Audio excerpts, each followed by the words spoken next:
блатной беріп болып жүрген маяқта еден жуып кеттік қой, туалет жуып. Әйеліңізді жасыратын сияқтысыз. Представляете? 80 мың адамға сөзім жүрсе де, әйеліне сөзім жүрмейді. Берік Молдабаев, подкаблучник па? Семіз қатындар деп. Кеттіңіз ғой, хейтқа іліндіңіз ғой енді. Іліне берейін. Мен өзім мақсатым бар. Сіз не жазасыз, мен уже қызықтырмайды. Күшті кетті.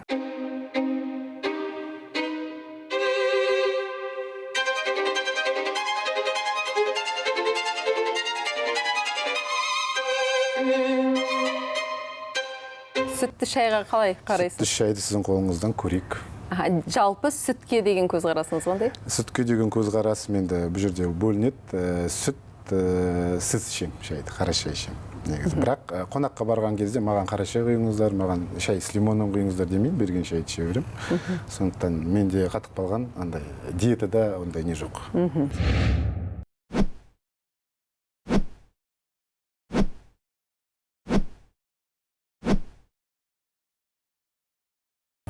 Берік мырза, әлеуметтік желіде 140 мыңға жоқ оқырманыңыз бар. TikTok пен Instagram'ды қосқанда. Демек, сіздің сөзіңіз өтеді деген сөз.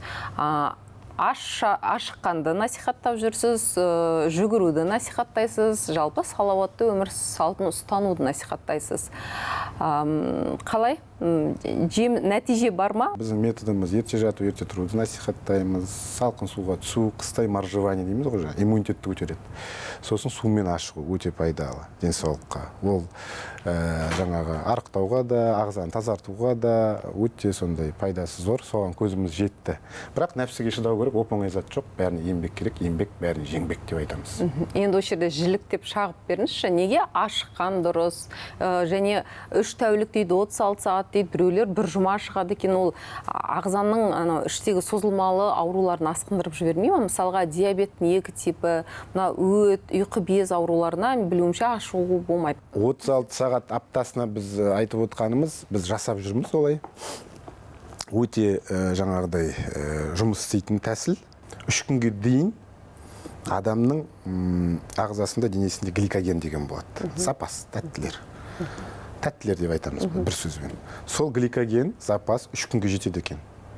3 күннен кейін таусылған кезде организм бір кетозға түседі. Кетоз деген такое состояние, слабое состояние, бас айналады, көз қарауытады. Сол моментті адам жеңсе, ар жағында организм майға ауысады екен. На жиры. Сол кезде жеңілдік пайда. Күш прилив сил деп айтады ғой. Вот сол моментке шейін шыдап, 3 күнге дейін өзі қиын болады, 3 күннен кейін жеңілдейді. Ана май, организм майды жей бастаған кезде. Соған көзіміз жетті, біз солай жасап жүрміз. Әр адам индивид. Әр түрлі 5 саусақ бірдей емес. Келіңіз, көріңіз, бастап істеп көреміз. Сол кезде методом тыка деп айтады ғой. Жайлап көріп, барып белгілі болады. Мысалға, врачтар, біздің дәрігерлер көп жағдайда запрет беріп қояды. Саған спортпен айналысуға болмайды, саған ашуға болмайды. Демек, ананы болмайды, мынаны болмайды деп миына құйып тастайды адамдардың. Ол адам все. Маған дәрігер айтты, болмайды. Өзі нәпсісін жеңе алмай жүрген адамға дәрігерлер бір жағынан болмайды деп запрет қойып қояды. Дәрігер неге қояды ол запрет? Дәрігер өз-өзін жаңағы қауіп-қатерден сақтауға қояды. Ертең бір күні бірдеңе болып қалған жағдайда мені кінәлайды дейді, дәрігер айтады. Сізге лучше не заниматься. Келген адамға біз жайлап көріңіз дейміз. 1 күн, 2 күн, 3 күн ашығуды айтып отырмын ғой, сумен ашығу. Сөйтіп адамдарға сол ашығудың пайдасын, қалай ашығу керек, қалай өз-өзін жеңу керек. Кейбір адамдарға, артық салмағы бар адамдарға 1 күн ашығу – это катастрофа. Как так? Не кушать весь день? Это 10 дней можно не кушать, больше 10 не рекомендуем. Интервалды ашығудасыз, яғни таңғы астан бас тартыпсыз. Ал кәдімгі дипломы бар дәрігерлер керісінше айтады, таңға сол ең басты тамақтанудың несі. Мен келіспеймін. 3 мезгіл кемі тамақтану керек, перекустар болу керек, жаңағы асқазан ішек жолдарында проблемасы бар адамдар. Көрдіңіз ба? Мен оның бәрін жасап жүрмін. Демек, мен өзімнің жасағанымды ұсынамын, осылай жасасаңыз болады деп. Берік мырза, неге мен сізді тыңдап ашуым керек, ана дәрігер тыңдамау керек? Неге Берік мырзаның сөзі өтімдірек, неге Берік мырзаға сену керек аудитория? Өйткені Берік мырза конкретно айтады. Осылай істесең, осылай болады, уверенно. Берік мырза жасап жүр оны. Сондықтан Берік мырзаға адамдар сеніп келіп жатыр қазіргі таңда.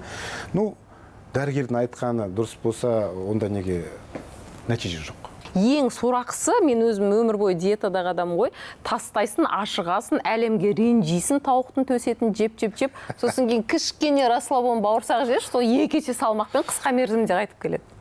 Сіз кепілдік бересіз, қайтып келмейтініне? Кепілдік мен берем, егер де ол адам менің айтқанымды, менің тәртібіме бағынса, сосын менің кеңестерімді жасаса, ол салмақ қайтып келмейді, егер де сіз өмір бағытын өзгертсеңіз. Демек, жақсы әдеттерді қалыптастырсаңыз, ерте жатсаңыз, ерте тұрсаңыз, ашықсаңыз аптасына 1 рет, аптасына 3 рет, хотя бы 3 рет, күнара жаттығу жасасаңыз, салқын суға түсіп тұрсаңыз, иммунитетіңіз көтеріңіз, денсаулығыңыз автомат түрде өзі дұрысталады. Ерте жатып, ерте тұрғанның өзі гормондарды ретіне келтіреді. Бір 36 сағат аптасына ашығу өте керемет. Апта бойы передать еткеніңізді жаға қоясыз. Оның бәрін біз жасап жүрміз. Тым қатал сияқты ғой. Қашан бақытты боласың, кішкене май жеп, бауырсаққа жағып? Мен жеймін, май жеймін, бауырсақта жеймін. Бірақ жаңағыдай салмағымды контрольда ұстап отырамын. Ал шайдан ішіп отырмыз. Рахмет. Сіздің қолыңыздан шай ішейік, Рахмет. Ал бір эстрада жұлдызы семіз адамдарды көргенде жиіркенемін деді. Сіз енді миссияңыз адамдарды арықтату болған соң семіз адамдарды көрсе қандай сезімде боласыз? Маған келсін деп айтқым келіп тұрады. Әлем бойынша боди-позитив тренд болды ғой. Адамдар арнайы ашық киімге, денесіндегі целлюлитін, тыртықтарын барлығын көрсетеді, семіздікті насихаттайды. Соған сіздің көзқарасыңыз қандай? Семіздікті насихаттаған көрдіңіз ба сол видеоларды? Арнайы босанған әйелдер мынау салбыраған ішін бәрін ашық көрсетеді.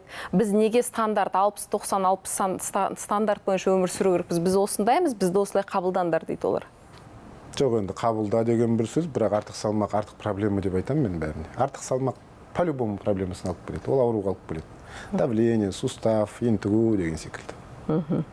Ана адамдардың обратная связь дейміз ғой, инстаграмда жазады, даже келмей инста парақшадан көріп, біздің айтқанымызды істеп өзгеріп жатқан адамдар көп. Энергия береді кәдімгідей. Мен кәдімгідей анау пайдалымын деп заряжаюсь. Эгоңыз майланады демек. Эгоны майланған емес, пайдалы болдым деп қуанамын. А неге сіз пайдалы болуға ұмтыласыз? Травма емес па, қандай да бір? Жоқ. Өйткені менің түсінгенім, бұл өмірде әр адамның миссиясы бар. Мен сол миссиямды таптым деп ойлаймын. Мен көп іздендім. Мен 4 дипломым бар. Медицинский, там может финансовый, экономический, технический. Көп жерде жұмыс істедім. Басшы болып жұмыс істедім. Вахтада жұмыс істедім. Семьямды көрмей жұмыс істедім. Бірақ спорттан шаршамаймын. Сол жаңағы спорттың арқасында енді мынау қоғамда қазір номер 1 проблема жаңағы артық салмақ.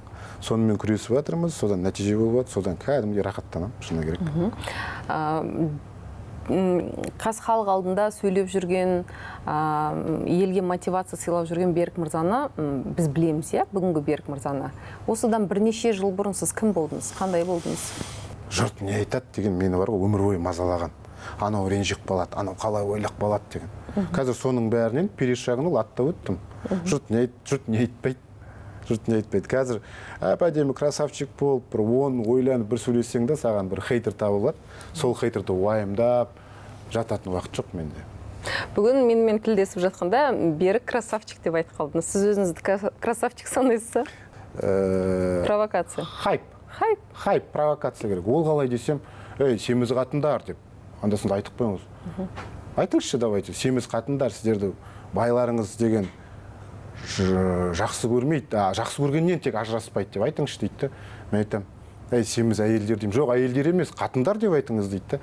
Сөйтіп, сондай жаңағы нені салғаннан кейін рилсті. Кәдімгідей хейтерлер көбейді, кәдім страница қайнай бастады, подписчиктер көтеріле бастады, активность көтеріле бастады. Опа, түсіндім мен. Сондықтан өкінішке орай андасында хайповать етіп тұрамыз. Шынында ішімде ондай болмасам да, кейбірде сондай рөл ойнаймыз. Сонда сіз көпшіліктің пікіріне тәуелді болып тұрсыз, Инстаграмның ережесіне, әлеуметтік желінің тәуелді болып тұрсыз ғой? Тағы да айтамын, сіз қалай қабылдасаңыз, маған уже не имеет значения, мен өзімнің мақсатым бар. Сіз не жазасыз, мен уже қызықтырмайды. Күшті кетті. Мен сізге бүгін жаман болсам, ертең красавчик боламын. Бір күн мынандай контент салдық, ана рррр деп ет жеп отқан, ана иттің шикілігі бар. Сен аштан өлдің ба? Не болды? ет жеп не өліп бара жатсың ба, піспеген ет жеп деп көк атқа мініп алған. Метамей ол деген, енді менің қасымдағы жігіттер, продюсерімнің несі, это хайп, просмотр, там, анау болсын деген, это жұмысым ғой, ол енді мен инстаграм дамытып жатырмын ғой десем, жоқ, болмайды. В общем, не керек, анан нені алып тастадық жаңағыны. Салғанымызды. Әйелім деген, ажырасам дегенге дейін бар. Мәссаған дедім, мен вообще шок болдым. Сосын ойландым, мен ананы жаңағы алып тастадым. Содан кейін мынандай контент салдым. Әр мықты еркектің, азаматтың ар жағында мықты әйел тұрады деп. Красавчик болып шыға келдім.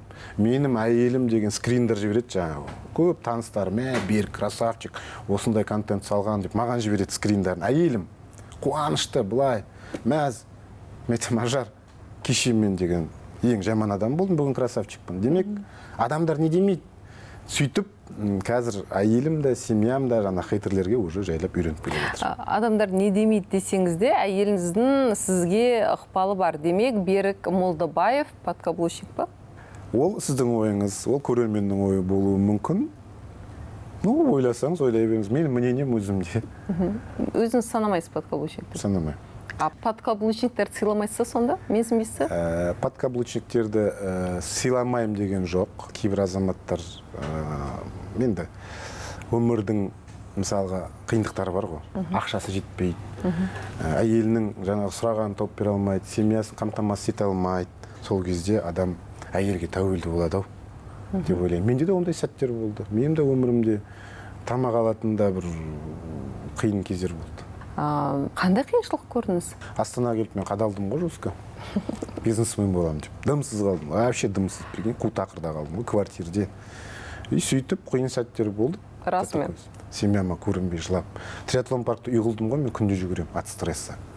Талдардың арасына келіп кейде шаршап ұйықтап алатын да уақыттар болды. Үйге баратын бит жоқ, ақша жоқ,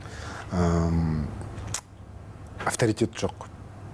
Балалардың көзінше, әйеліңнің көзінше сондай дәрежең түсіп кеткен кезде жұрт сені подкаблучник десе де не десе саған бәрібір болады уже. Жить надо, өмір жалғасып жатыр. Сондай азаматтар, азаматшалар өмірлері қиындықтар болып жатқан осы біздің қоғамда көп, просто көбісі ұялады оны айтуға. Мен ұялмаймын, потому что көрерменнің мнениесі маған не важно. Бірақ сіз көрерменнің пікірі маңызды емес дейсіз де, миллион подписчикті армандайсыз, мақсат етіп отырсыз. Ол таза табыс үшін, Таза табыс ол артынан келетінін түсіндім. Ең бірінші адамдарға пайдалы болу керек. Ол пайдалы адамдар табысты өзі әкеледі өзі. Соған көзім жетті. Мен миллион адамға пайдалы болғым келеді. Мен миллион адам қарап, мен өзім насихаттағым келеді. Салауатты өмір салдым, дұрыс өмірді, өзім атыма сай берік адам қандай болу керек. Нағыз ер, берік адам, сөзіне берік, өзіне берік адам қандай болу керек екенін насихаттағым келеді. Соны енді сол жолда жүрмін деп ойлаймын. Опять же, идеальный адам жоқ қой, мен де идеальный емеспін. Бір жерде қателігім болады шығар. Спорт денсаулықтың кепілі екенін соған көзім жетті. Орта адамды өзгертетініне көзім жетті. С кем поведешься, того и наберешься деген работает. Мен жастармен жүремін көбінесе. Қазіргі ортаңыз жақсы әсер етіп отыр ма? Қазіргі ортаны өзім қалыптастырып жатырмын. Маған ұнайтын, маған энергиясы үйлесетін, маған ілесе алатын адамдармен ғана жүремін. Маған ілесе алмайтын адам ілесе алмайды. Темп другой. У меня темп быстрый. Жизни, темп жизни. Өмірде тез қозғалғанды жақсы көремін. Сізде Iron Man, Ocean Man деген атақтар бар, Бұл атақтар не берді сізге? Эгоңыз майланды ма? Бірдеңе өзіңізге дәлелдедіңіз бе? Қоғамға дәлелдедіңіз бе? Ол атақ темір адам атағын алам дегенде мына миымда осындай бір чикка клинула дейма, заклинила дейма, не деп айтады бір.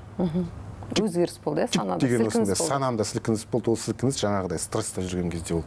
Прям умирать етіп жүрген кезде не істеймін, қайда барам, қайда күн көрем, квартирге ақша жетпейді, не істеймін деп жүрген кезде Iron Man деген жаңағы сөзді естідім.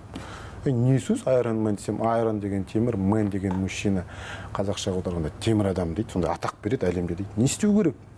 Солай 4 шақырым жүзу керек, 180 шақырым велосипедпен жүру керек, 4 шақырым жүзіп өтуге, 42 шақырым жүгіріп өту керек. Демек, 226 шақырым өту керек қой. Аяғыңда чип, каждая секунда считается. И әлемде уақыт беріледі. Сол уақыттың ішіне кірсең, сен темір адам атағын береді екен әлемде. Мен ананы естідім да, мына адамдар істеп жүр ме десем, істейді дейді, онда мен темір адам боламын деп. Соған 2 жылға жарым уақытым кетті ғой. Қазақстанда көп айронмендер? Қазір көп, құдайға шүкір, темір адамдар көп. Но бірақ енді олардың көбісі мен сияқты салауатты өмірдің салтын насихаттамайды. Мен сияқты уақыты жоқ, сіздерге студияға келмейді. Көбісі орыс қолдар десек болады. Көбісі бизнесмендер. Орыс қол деп айтып қалдыңыз, триггернуло меня кәдімгідей. Сонда таза ұлтшыл болып тұрса? Ұлтшыл емеспін, енді орысша сөйлейтін. Мен өзім де сондаймын ғой. Сіз демек сізде орыс қолсыз? Орыс қол емеспін. Мен өзімді орыс қолға жатты санамаймын. Ал ара жігін ажыратып беріңіз. Ара жігін ажырататын болсақ, орыс қол мен үшін қазақша сөйлей алмайтын жігіттер бар. Входящий бар, түсінеді қазақша сөйлеп отырсаң, бірақ айта алмайды. Мәңгүрттер. Өз сөзімен айтып, мәңгүрттер. Ну, енді шалабай, шала қазақ. Кешірерсіздер, мәңгүртсіңдер сіздер деп айтып қояйын ба? Сіз мықты деген сөзді көп айттыңыз. Мықты болам деп ер адамдардың сағы сынып жатады. Яғни олар физикалық тұрғыда мықты болғанмен, менталды тұрғыда әлсіздеу болады әйелге қарағанда. Әйелдің 40 жаны бар. Келсем, енді әйелдер, сіздің сөзіңізде әйелдер стрессқа устойчивый дейсіз ғой жаңағы. Ерлер сол сынға көбісі шыдамайды. Жұрт не деп жатыр, жұрт не айтып жатыр, жұрт не айтады, анау не ойлап қалады деген. Мен соның бәрін өзім пережил. Попроще болу керек. Не надо быть там, орысша айтқанда, красавчиком дейсіз. Менде қазір менде мақсат жоқ. Мен міндетті емеспін. Баршасына осындай бір мықты красавчик болу міндетті емес. Идеальный адам жоқ, біз саусақ бірдей емес. Диванный эксперттер олар табады не айтатын. Солардың жазғанына мен ондай хейттерге иммунитет бар менде. Бірақ сізге рейтинг жасайтын сол диванный критиктар. Өйткені табысты адамдардың қолдары тимейді Инстаграмда, тиктокта отыруға. Мен соны түсіндім, ана хейтерлер көбірек болса, менің жағымдағы адамдармен аналар кәдімгі спор болып кетеді екен. Сол Инстаграмның жаңағы, Инстаграм, тиктоктың алгоритмі көтереді екен. Соны түсіндім, сондықтан, какая разница, кім не жазып жатқан, мен өзімнің мақсатымды орындап жатыр. Берік мырза, чипсы жейма, фастфуд жейма, түске дейін ұйықтайма? Ондай күндер реткі болады. Сосын мен анау маған болмайды 100% мен ештеңені исключать етпеймін. Мен лично. Бірақ артық салмағы бар адамдарға рекомендую. Мынадан шектелу керек. Газировка ішпеу керек. Кола ішпеу керек деп. Қантты көтеріп жібереді. Мучнойдан қашу керек деген секілді кеңес берем. Ал өзім 100% ондай прям ұстанбаймын. Мен қиындатпаймын ештеңені.